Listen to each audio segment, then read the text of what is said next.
once again, this is Dr. Bill Bailey, and this is VirtZine. VirtZine is the online magazine of virtualization and cloud computing. I'm glad you could join us today. It's been a while since we've had a VirtZine netcast. Apologize for that. We've had all kinds of things going on and been gathering some information from the virtual world and the cloud computing world to talk about on the VirtZine blog. Now, by the way, if you're not, aware, a little bit of water, clear my throat. If you're not aware of the VirtZine blog, I encourage you to go there, VirtZine.com, as I have there on the screen. You can go check out our blog and find out what we're talking about in advance of doing this particular program. So I encourage you to do that. Now, where we left off last time, let's go into the next item we have here. VMware announced vSAN. Is vSAN perhaps a game changer? Now, I saw this as a technical presentation presented by Varo. They keep us up to date in this area in the central part of North Carolina of what is going on in the virtualization market. And I think it's going to be a big deal. I've already talked about it on the last VirtZine that I think this may be a game changer. And vSAN is a virtual SAN. It's virtual storage. It's a storage area network that provides storage for your vSphere virtual machines and is compatible with VMware's Storage Policy Based Management, SPBM definition. It's able to aggregate local server disk into a shared storage server cluster. Now, what that means is if you have servers that are hosts, for your VMware environment, okay, and they have local storage, they will combine all of that local storage across multiple servers into one virtual SAN. So instead of having to go out and buy a very expensive SAN, you can have your own virtual SAN that is a combination of all these drives. Now, these drives can be RAID drives. They can be redundant physically based on the hardware that they're running on. But then all together, they're also one part of one big virtual SAN.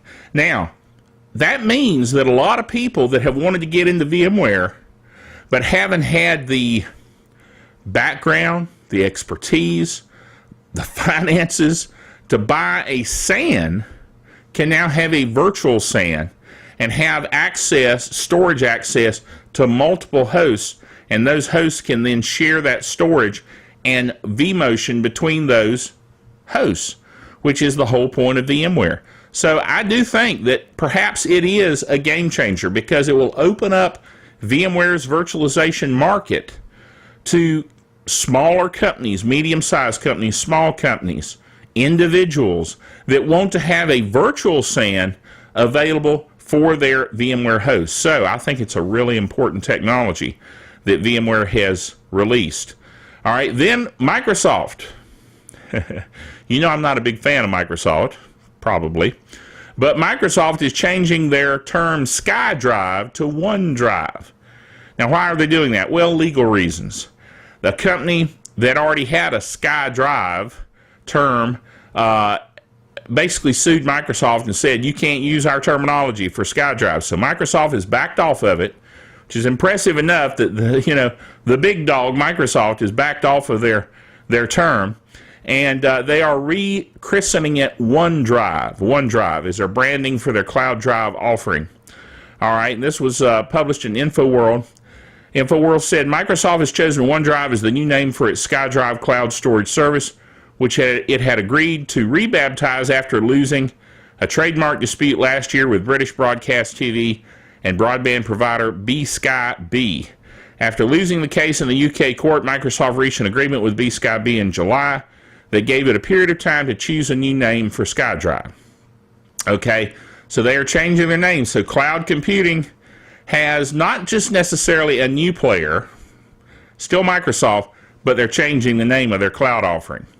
All right, and this particular item is big news because British Airways is a big company, and they have chosen to go with Red Hat Virtualization as their hypervisor platform. That's big.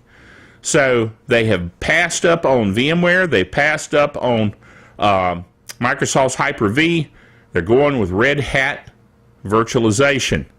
So Red Hat's pretty excited about that, as you might imagine, and they are touting that to the world. Now, this is from DABCC.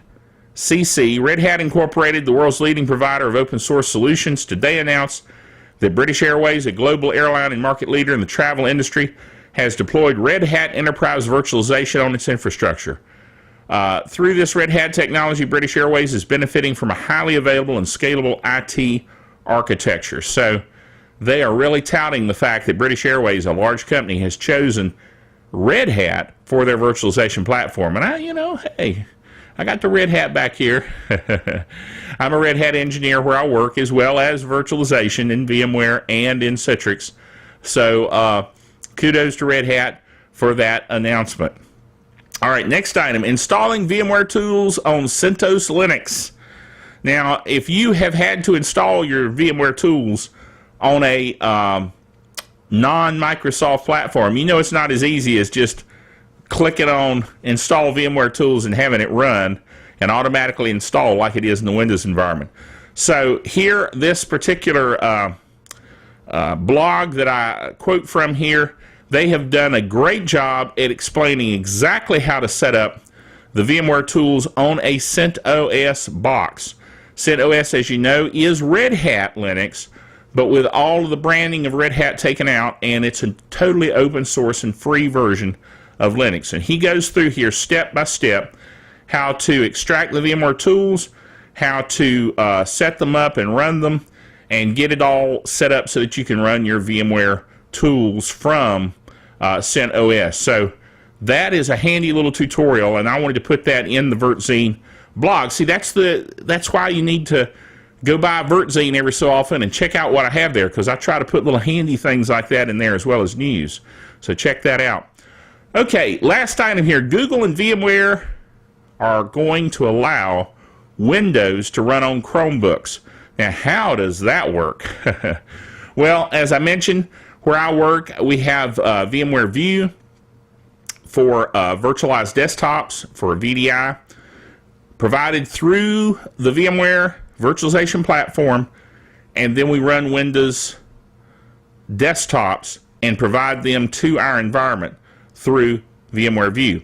Well, Google, knowing that they have Chromebooks, and they're selling a lot of Chromebooks, they want to sell them to businesses, Google is working with VMware to provide desktop as a service, DAAS, desktop as a service, so that people who are in businesses that are running Chromebooks can use view sessions provided by Google and VMware to run legacy Windows applications as necessary on Chromebooks. This is really, I think, big news.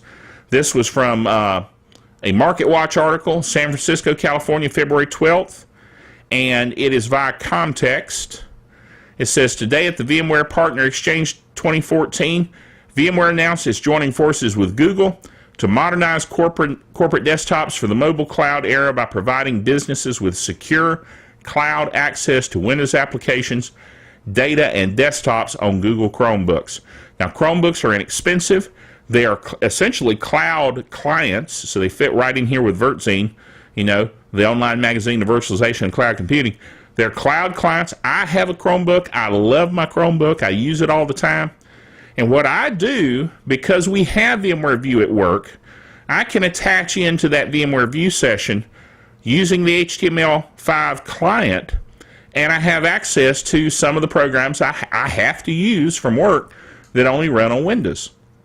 And that same paradigm that I've already been doing, that's what Google and VMware have agreed together to do and provide this to businesses. So that's pretty neat how they've been able to come together and do that. So I think this is going to further cause Microsoft some grief, because in effect their claim to fame of having a Windows platform and all these businesses that have been using the Windows platform, they have a little more reason to examine going to, for instance, Chromebooks, because now if they have legacy Windows applications, they can run them through this service. So Microsoft is sweating it a little bit right now, I can tell you. So anyway, hope you enjoyed this edition of VirtZine. Join us again next time. Remember, until then, to keep your head in the cloud.